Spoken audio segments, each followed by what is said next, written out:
Il y a dans notre monde de véritables forces du mal, tapies dans les recoins les plus sombres, comme dans les endroits les plus anodins. Voici l'histoire d'innocents en proie à l'impensable. Lorsque les Mackey transforment une boîte de nuit à l'abandon en club de musique country, ils réveillent une force démoniaque. Les morts agressent les vivants et prennent possession du corps des plus vulnérables. Aidés d'un médium et d'un pasteur, les possédés vont lutter pour sauver leur âme.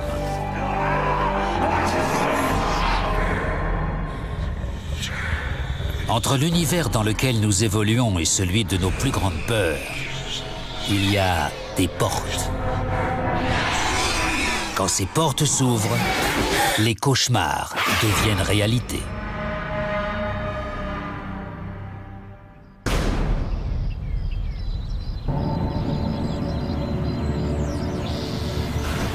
Dans la ville de Wilder, dans le Kentucky, une boîte de nuit désaffectée se dresse au bord de la rivière Licking.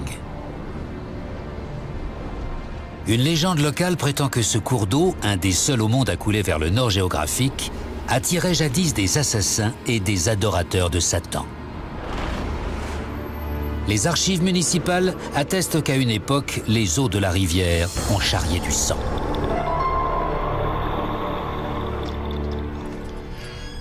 C'est ici, Monsieur Mackey. Comme vous le voyez, il y a pas mal de travaux à faire. Mais il y a toutes les installations dont vous aurez besoin. Bobby Mackey, un chanteur de musique country, est sur la route depuis 12 ans. Il faut l'imaginer sans tout ce désordre. Depuis qu'il a quitté son emploi dans les chemins de fer pour devenir chanteur, il rêve d'ouvrir un club. J'ai toujours aimé la musique country traditionnelle. La plupart des patrons de clubs ne comprenaient pas. Ils préféraient d'autres sortes de musique.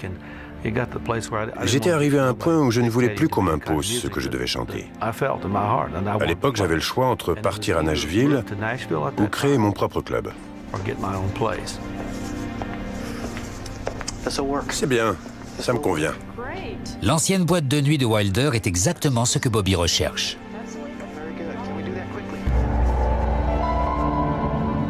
Je vous laisse la clé. J'aimerais revenir avec ma femme.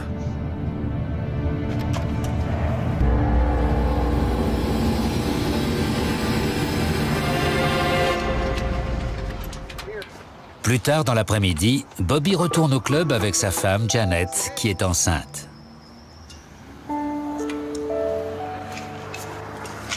Ça te plaît?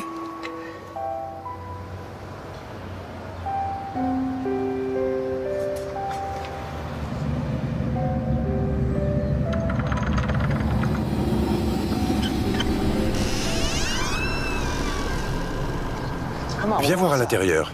Tu as vu? Quoi? La porte vient de s'ouvrir. Elle n'était pas verrouillée. Viens, je te fais visiter. Janet ne voulait pas entrer, elle était mal à l'aise. Viens voir. Attention où tu mets les pieds. Alors? Ça te plaît? Ici, il y a le bar. Et les toilettes sont là-bas. Cet endroit ne me plaît pas trop. Jette un coup d'œil à la cuisine. Elle est grande.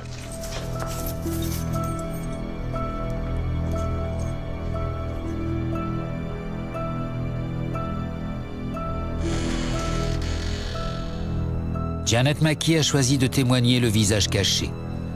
Je sentais une présence. Pourtant, il n'y avait que nous deux.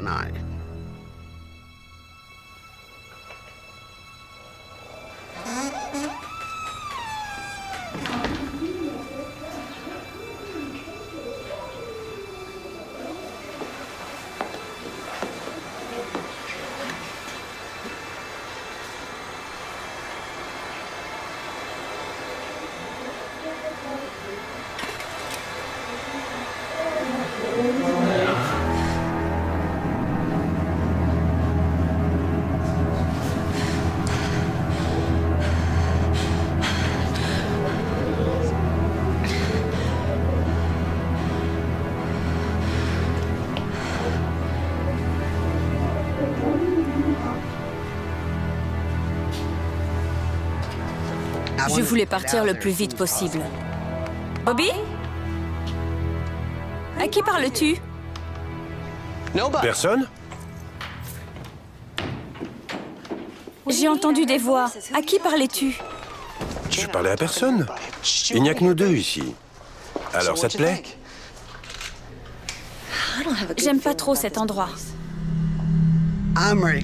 J'ai dit, c'est bon, on peut rentrer chez nous. On va réfléchir jusqu'à demain. Tout ce que je voulais, c'était quitter ce lieu. Je m'y voyais déjà. J'imaginais les gens, je les voyais en train de danser. Rien ne pouvait m'arrêter. Il me fallait cet endroit. Du jour où il obtient son crédit et achète le club, Bobby fonce. Sa femme fait de son mieux pour le soutenir. J'avais peur, Tu dois te ménager.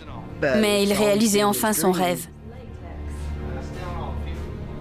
C'est ce qu'il voulait depuis toujours. Alors je suis restée près de lui, pour le soutenir. Un jour où Bob et Janet font le ménage, un homme se présente à eux. Salut! Je m'appelle Carl Lawson. Carl Lawson travaillait pour les précédents propriétaires en tant qu'homme à tout faire. Mais il s'est retrouvé sans emploi après une série de meurtres violents qui a entraîné la fermeture du club. J'ai perdu mon travail. Il y a eu un nombre incroyable d'actes de violence inexpliqués dans ce bâtiment et aux alentours. Toutes les boîtes de nuit et tous les bars ont leur lot d'embrouilles et de bagarres. Pourquoi ça a fermé? Mais dans ces proportions, il y a eu des incidents. C'était anormal. Il faut une ambulance. On a un homme blessé par balle à la poitrine. L'année précédant la fermeture du club fut la plus violente. Il y eut 6 homicides. Carl pense que c'est le lieu qui rend les gens agressifs. Il se passait des choses étranges. C'est pour ça que le club a fini par fermer. On va jouer de la musique country. Ça ne va pas attirer le même genre de personnes, vous verrez. Ce sera pas plus mal. Bobby est persuadé que la musique country va attirer un public plus calme. J'ai plus de boulot. Vous savez peindre? Dès demain. Bobby engage Carl comme gardien et homme à tout faire. Et voilà. J'ai tout de suite su qu'on allait bien s'entendre. Il avait l'air honnête. Il était franc et direct.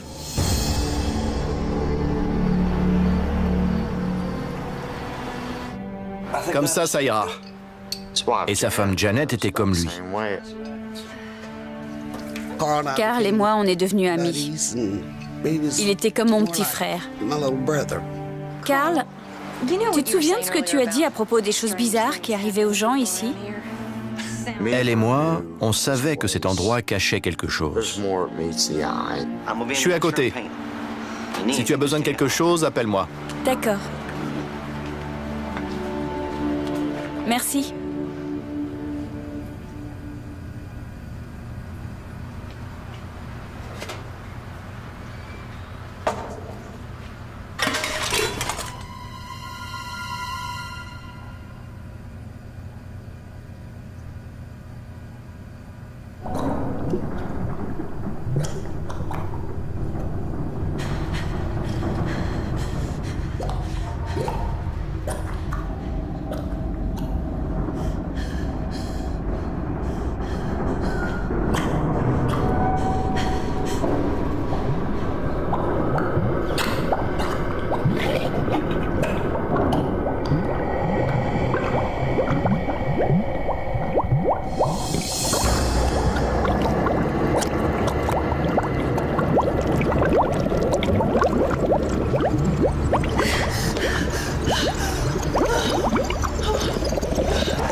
Janet! Janet, ça va? Janet! Que s'est-il passé? Il y avait du sang. Du sang remonté dans l'évier. L'évier est vide, il n'y a rien dedans. Sans lui, qui sait ce qui se serait passé? Il y a quelqu'un ici. J'ai la certitude qu'une force a maintenu sa tête au-dessus de l'évier. Une main poussait ma tête vers l'évier. À ce moment-là, j'ai su que la chose qui se trouvait ici ne plaisantait pas. Ça devenait dangereux et violent. Je t'assure que j'ai senti une main dans mon dos qui m'a poussé jusqu'à l'évier. Janet raconte sa mésaventure à son mari, mais Bobby reste sceptique. Et ça s'est arrêté. Il m'a dit que c'était insensé. Il n'a cru ni Carl ni moi. Pourtant, c'est arrivé. Arrête de la troubler avec tes histoires. Il n'a rien dit. Je sais ce que j'ai vu, c'est moi qui lui en ai parlé. Je ne crois pas aux fantômes. Il y a sûrement une autre explication. Ça ne pouvait pas être ça. Je devais continuer à avancer. Carl, assieds-toi. Je veux que tu arrêtes de lui raconter des sornettes. Bobby avertit Carl que s'il continue avec ses histoires de fantômes, il devra trouver un autre travail. Maintenant, va nettoyer le bar. J'avais investi toutes mes économies dans ce club et je voulais absolument l'ouvrir. Je ne voulais pas entendre parler de fantômes. J'avais demandé plusieurs fois à Carl de ne pas en parler aux gens et d'arrêter de mettre ses idées dans la tête de Janet.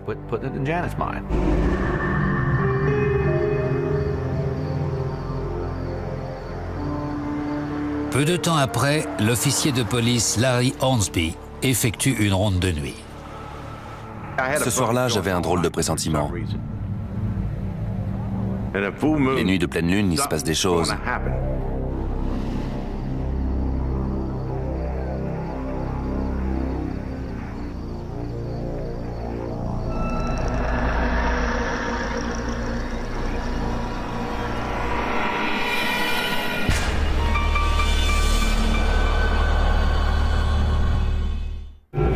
C'est parfait. Vous avez besoin d'aide?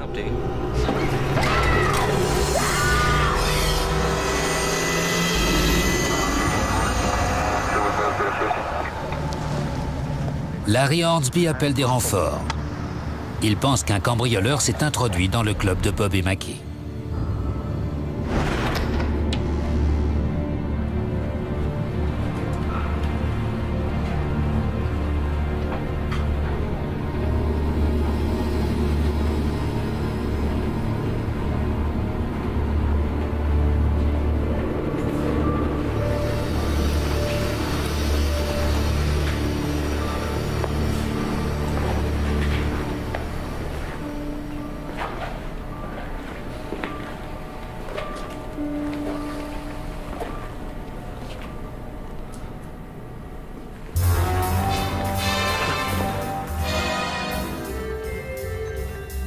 Tu entends? Ouais.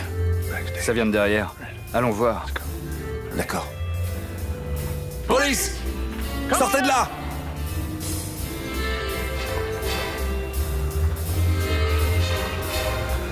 Police! Sortez!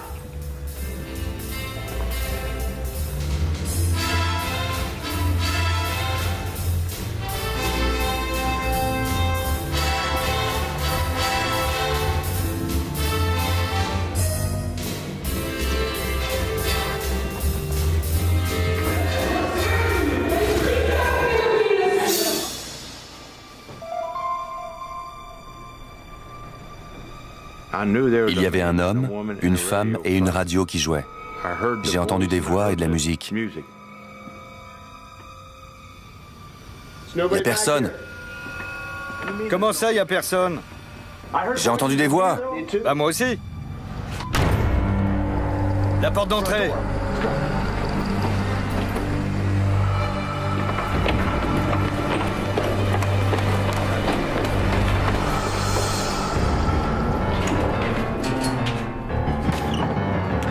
Pas de vent. Rien qui ait pu refermer la porte. On était stupéfaits, littéralement stupéfaits. Tu veux appeler pour dire quoi? Qu'on a vu un fantôme? J'ai dit, si j'écris ça dans mon rapport, ils vont m'envoyer directement chez un psy. Je vais juste mettre que je suis allé jeter un coup d'œil à l'intérieur pour m'assurer qu'il n'y avait personne. On se voit demain, je reste pas ici. Rentre bien.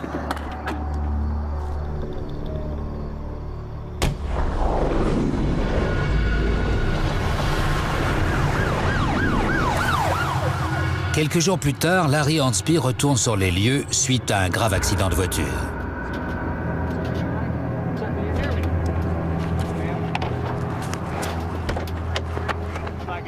Il est conscient? Non. Faut les sortir de la voiture.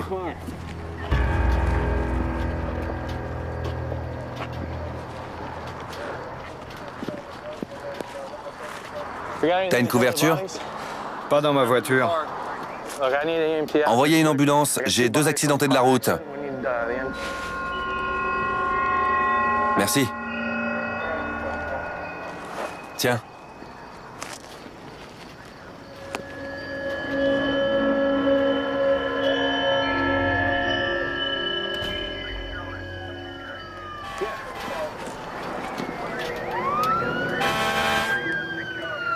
Une fois les blessés évacués, on est allé frapper à la porte. On voulait remercier cette femme de nous avoir donné des nappes. Mais tout était fermé. Aucune trace d'elle.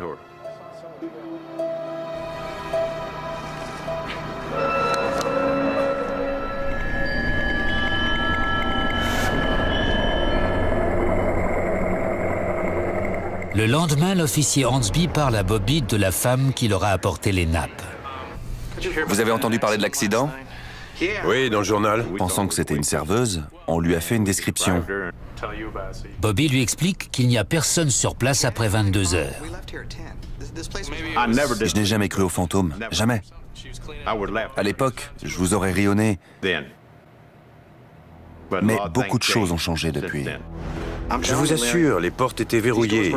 Il n'y avait personne. Je ne dis pas que ces gens mentent, car ils sont tous très respectables. Mais j'ai du mal à croire qu'il y ait des phénomènes surnaturels ou des fantômes dans ce lieu. Il y a sûrement une explication à toutes ces choses. Zut! Ça va? Oui, j'ai cassé ma dernière ampoule. Je vais en chercher une autre. D'accord.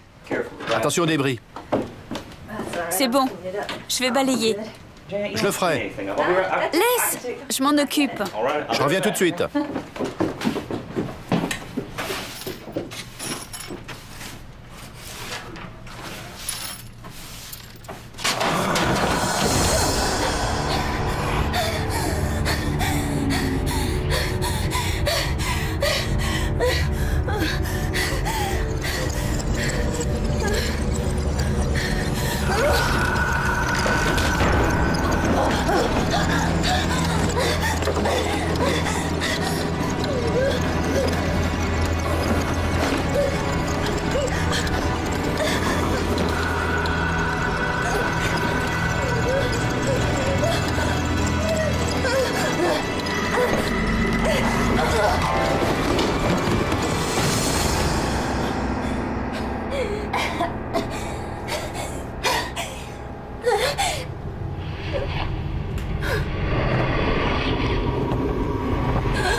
Par ici. Viens, ma chérie, viens. Il y a quelqu'un? Aidez-nous! Ma femme est tombée dans l'escalier. Elle est enceinte. J'étais terrifiée. Je pensais que j'allais perdre mon bébé. Le travail avait commencé. Qu'est-ce qui s'est passé? Ma femme est tombée dans l'escalier. J'étais en colère. J'étais terrifiée. C'était des sentiments mêlés. Préparez la salle. Elle m'a dit que quelque chose l'avait poussée en bas des marches. Et je l'ai cru. Bobby était inquiet pour son club. C'est pas vrai. Je peux comprendre. Sa réputation était en jeu. Réagis! Ces esprits deviennent dangereux! Il n'y a pas d'esprit. Reprends-toi. On ne peut pas y croire tant qu'on ne l'a pas vécu.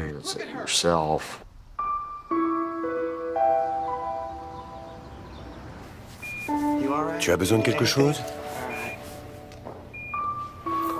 Janet donne naissance à une petite fille d'à peine 1 kilo. Salut. Personne ne peut dire si elle survivra. Les semaines suivantes, le couple reste auprès du nouveau-né.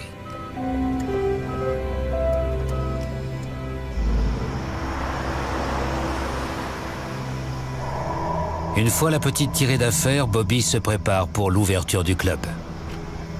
Mesdames et messieurs, nous allons vous faire passer une soirée mémorable. Le soir de l'ouverture, j'étais comme absent. J'avais un poids énorme sur les épaules, beaucoup de stress et de pression. Et n'oubliez pas de faire un tour au bar. C'est parti!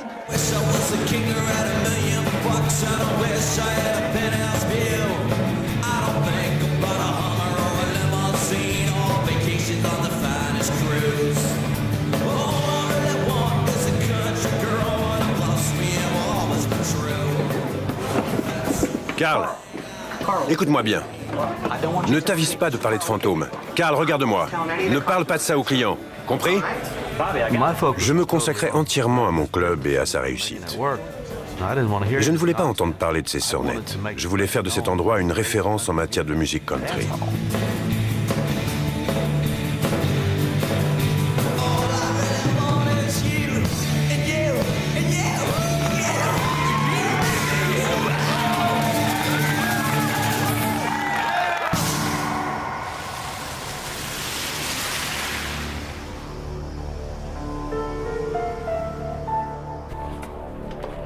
Quelques semaines plus tard, Carl s'installe dans un appartement au-dessus du club. Il passe toutes ses nuits là-bas, seul. À moins d'avoir autre chose de prévu, je restais au club. Je gardais un œil dessus.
J'ai cru que je faisais un cauchemar. Je pensais que je rêvais. Mais non, tout ça était bien réel.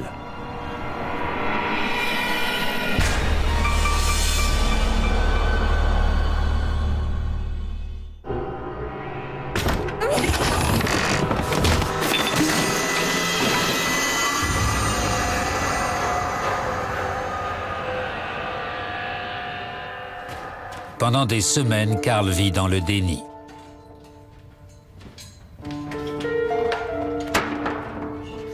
Un soir, alors qu'il met de l'ordre dans la remise,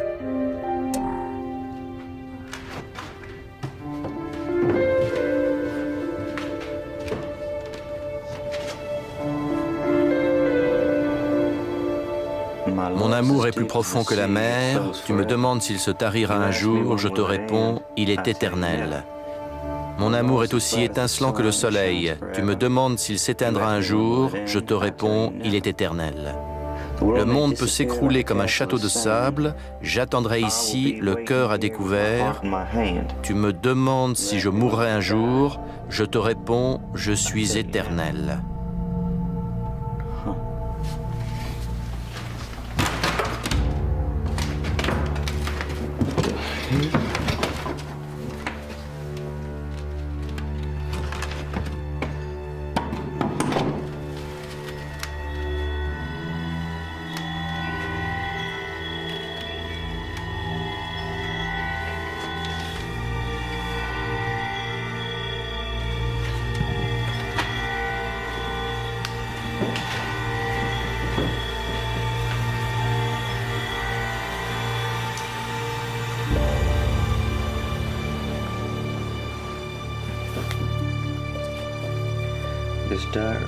Le journal intime renferme les secrets d'une dénommée Johanna.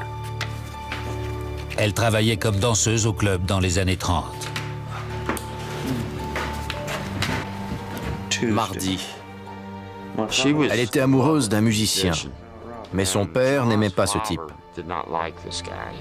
Il a dit qu'il le tuerait si on continuait à se voir. J'aime mieux mourir que de perdre Robert.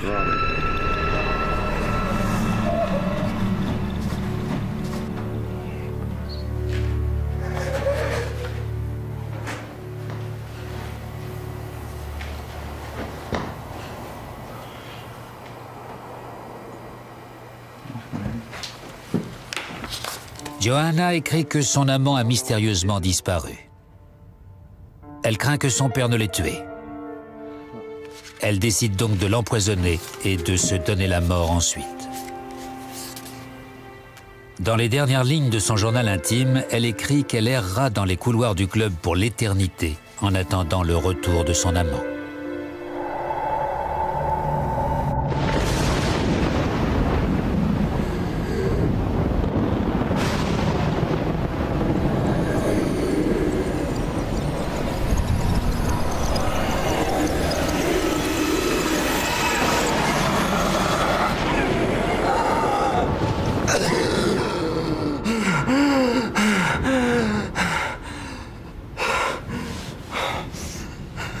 Je ne pouvais plus respirer.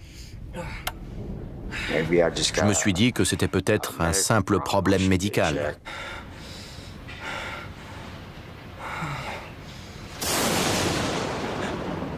Carl n'arrive pas à dormir. Soudain, le courant est coupé.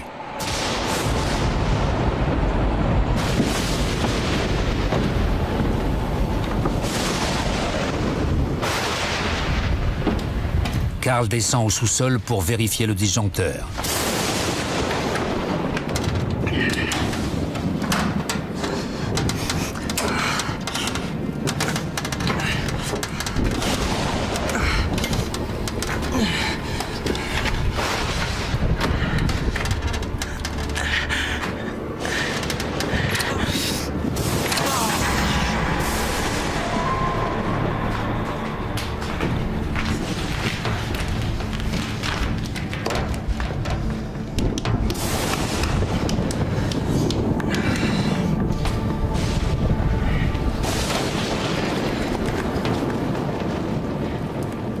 Il remarque pour la première fois un verrou sur le plancher.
Terrifié et prêt à tout, Carl retourne au sous-sol avec un flacon d'eau bénite. Je suis profondément croyant. Je me suis dit que si c'était une chose maléfique, l'eau bénite l'empêcherait de remonter.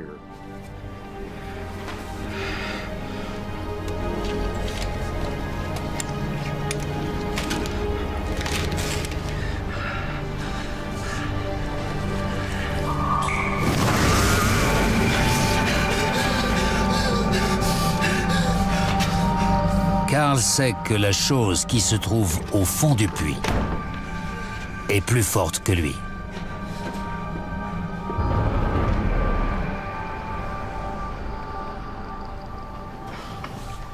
Regarde-moi ce bazar.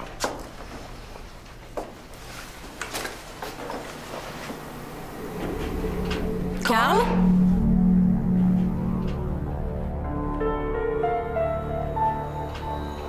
Ça va? Les semaines suivantes, le comportement de Carl devient imprévisible.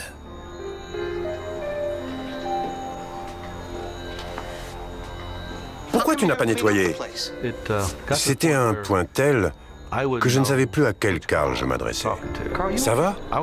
J'étais obligé de tâter le terrain avant de lui parler, car son comportement était très changeant.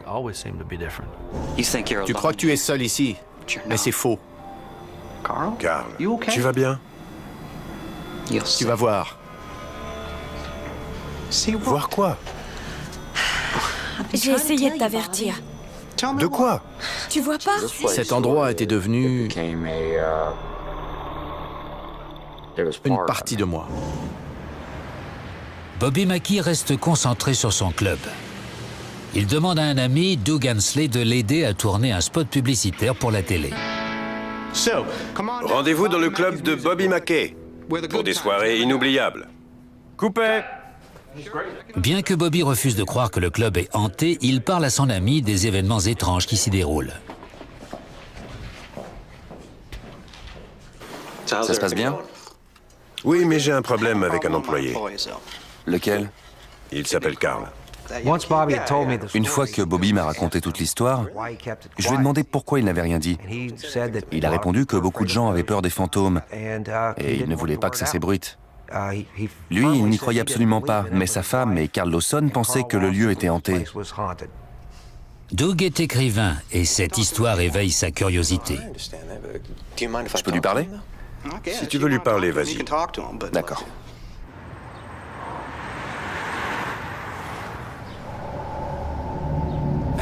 Je voudrais que tu me dises exactement ce qui s'est passé. Cet endroit est maléfique. J'ai vu des choses inexplicables. J'ai trouvé une cachette sous le plancher. Carl mentionne le journal intime de Johanna.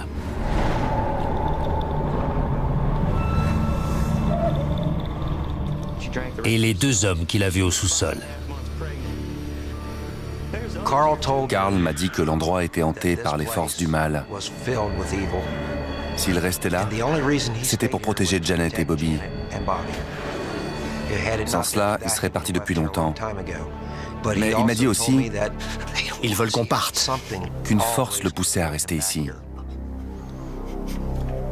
Hensley a beau être d'un naturel sceptique, il prend cette histoire au sérieux. J'étais enceinte de 5 mois et demi. Et j'ai senti une main dans mon dos. Pourtant, j'étais seule. Au début, je trouvais Janet plus crédible que Carl, parce que son comportement laissait paraître une grande nervosité. Elle avait peur, rien que d'en parler.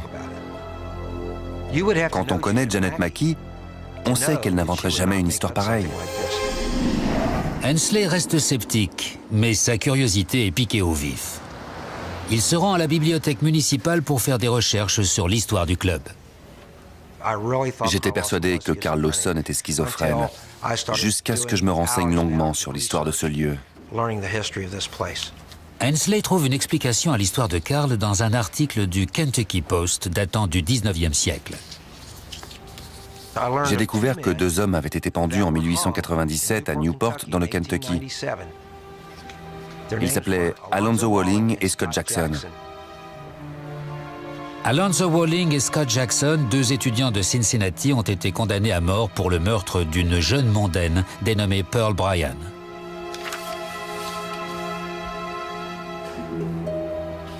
Le corps sans tête de la jeune femme a été retrouvé près d'un ancien abattoir dans la ville de Wilder.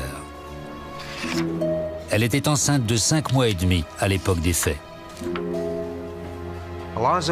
Avant son exécution, Alonzo Walling a juré qu'il reviendrait de l'enfer pour tourmenter tous les gens impliqués dans son procès et hanter l'endroit où se trouvait la tête de Pearl Bryan. Hensley informe Carl et Janet du résultat de ses recherches. Il raconte qu'après la découverte du corps de Pearl Bryan, des traces de sang ont mené les enquêteurs jusqu'à l'abattoir. Les gens du coin pensaient que les meurtriers avaient jeté la tête dans le vieux puits qui se trouvait au sous-sol afin d'accomplir un rituel satanique. Mais on ne l'a jamais retrouvé. Doug leur apprend que le club a été construit sur les fondations de l'ancien abattoir. Les adorateurs de Satan venaient dans ce lieu la nuit pour faire des sacrifices et verser du sang dans le puits. C'est un lieu où beaucoup de sang avait déjà été répandu. Il y avait un conduit qui servait à évacuer le sang des animaux dans les eaux de la rivière. À mon avis, Alonzo Walling et Scott Jackson hantent le club, car c'est là qu'ils se sont débarrassés de la tête de Pearl.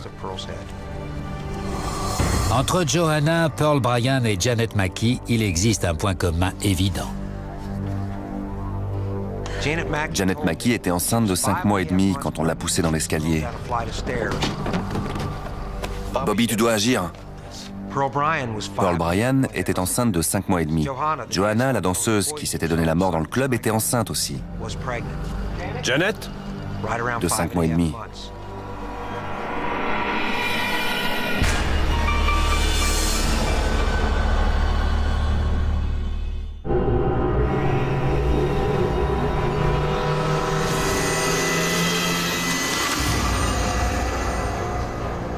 Doug Hensley sait que des esprits malfaisants hantent le club de Bobby Mackey. Afin de ramener la tranquillité dans ce lieu, il fait venir Patricia Michel. C'est un médium de renommée nationale et une conseillère en parapsychologie. Elle affirme communiquer avec les morts depuis son enfance. Patricia, voici Carl. En arrivant au club, j'ai fait la connaissance de Carl, le gardien. Ils sont ici. Il a commencé à parler et je lui ai dit « S'il te plaît, Carl, ne me parle pas des esprits. Laisse-moi faire le tour des lieux, laisse-moi me faire ma propre idée. J'ai ce qu'on appelle une vision intérieure.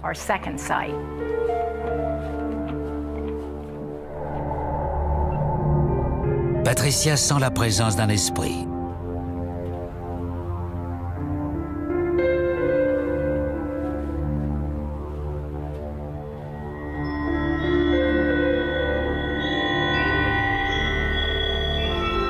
Comment vous vous appelez? Elle a répondu, je m'appelle Johanna. J'ai dit, que vous est-il arrivé? Pourquoi êtes-vous ici? Elle a répondu, je sais que je suis morte. J'ai dit, laissez-moi vous conduire vers la lumière. Et elle a répondu, non madame, ne me conduisez pas vers la lumière. Patricia comprend que l'esprit de Johanna a choisi de rester sur Terre. Dans le club de Bobby Mackey, il y a des fantômes qui pensent qu'ils n'ont nulle part ailleurs où aller.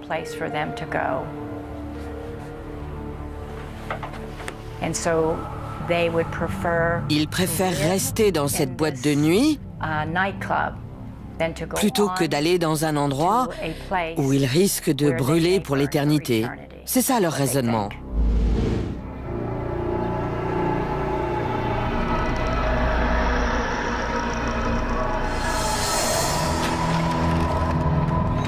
Je ne vois pas les lieux tels qu'ils sont. Je les vois tels qu'ils étaient à l'époque.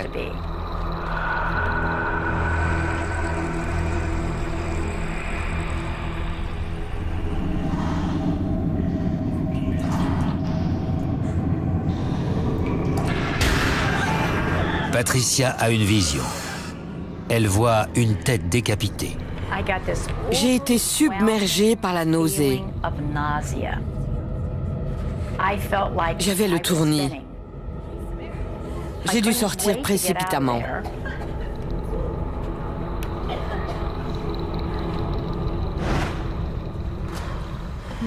Ça va? Vous êtes sûr? Doug vous apporte un verre d'eau. Tenez. Merci.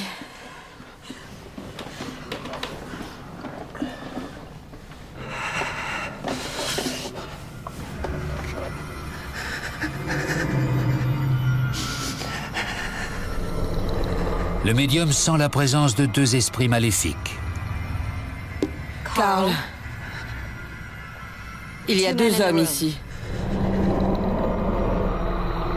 Je lui ai dit, Carl, les deux hommes qui sont ici essayent d'utiliser ton corps. Ils se sentent bien dedans. À travers moi, ils retrouvaient leur sens. Le toucher, l'odorat, le goût. Ils me contrôlaient.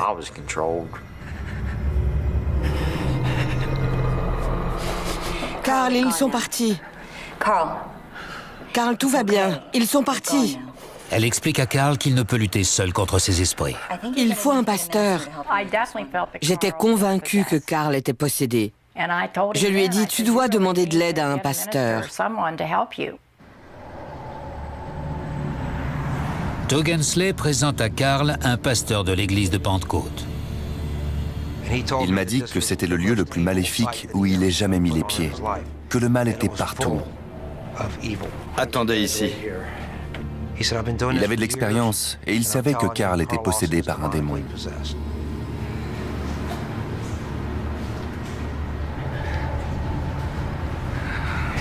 Le pasteur est d'accord pour pratiquer un exorcisme.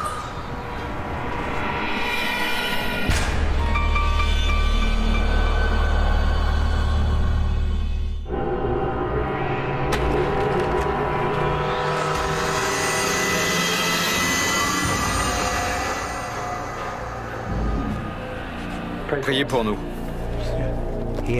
Il m'a dit de rester dehors. Carl et lui sont entrés dans la cuisine et ils se sont assis à la table. Puis il a commencé l'exorcisme. Des esprits violents se servent de toi. Cet état n'a rien de naturel. Ils veulent vivre dans ton corps. Je te propose de prier avec moi.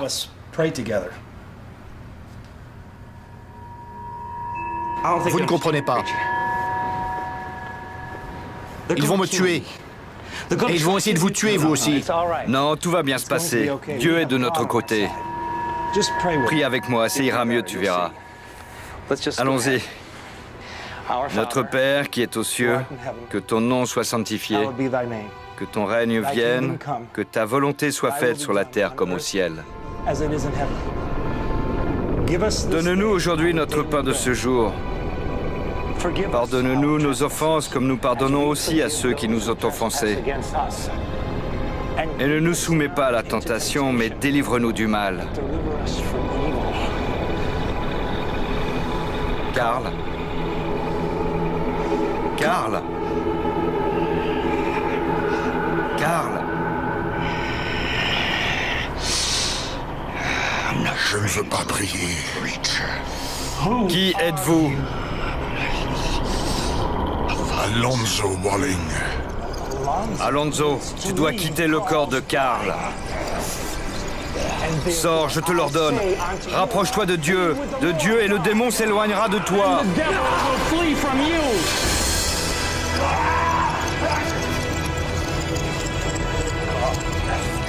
Carl, soumets-toi à Dieu. Éloigne-toi du diable et il s'éloignera de toi. Au nom de Jésus-Christ de Nazareth, je t'ordonne de quitter le corps de Carl.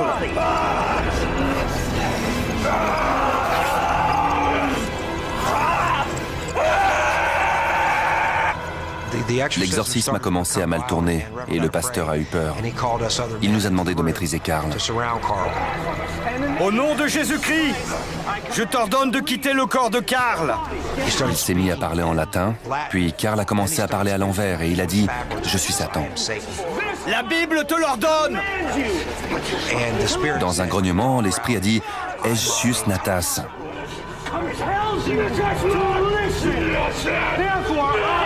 Sur le coup, on ne savait pas ce que ça voulait dire. Mais après l'exorcisme, le pasteur l'a écrit à l'endroit et ça donnait « Je suis Satan ». Au nom de Jésus-Christ, soumets-toi à Dieu.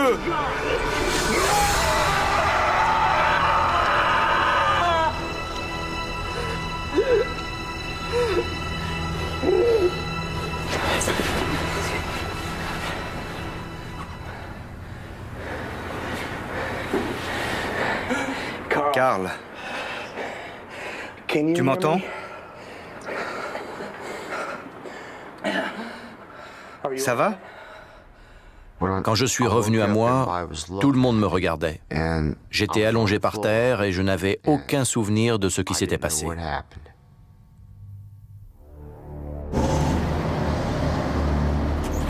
Après l'exorcisme, Karl décide qu'il est temps pour lui de partir. Je me sentais différent. Fais attention à toi. Bonne chance. Si tu as besoin, on est là. J'étais transformé. J'y vais. J'étais un homme nouveau.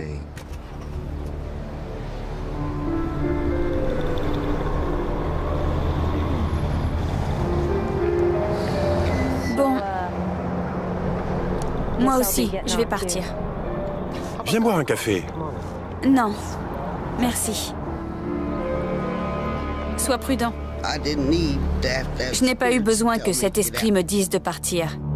Je suis partie et je ne suis jamais revenue.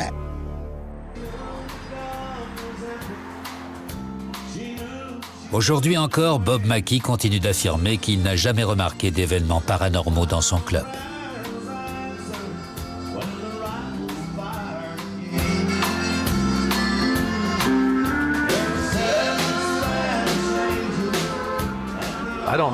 Je ne sais pas si cet endroit a pris le dessus sur moi ou si quelque chose d'inexplicable me retient ici. Si on veut appeler ça une expérience surnaturelle, pourquoi pas? Mais je resterai ici. Sous le club encore en activité, dans le sous-sol de l'ancien abattoir, le puits est là. Certains disent que c'est toujours une porte vers l'enfer et qu'un démon se cache dans les profondeurs en attendant son heure.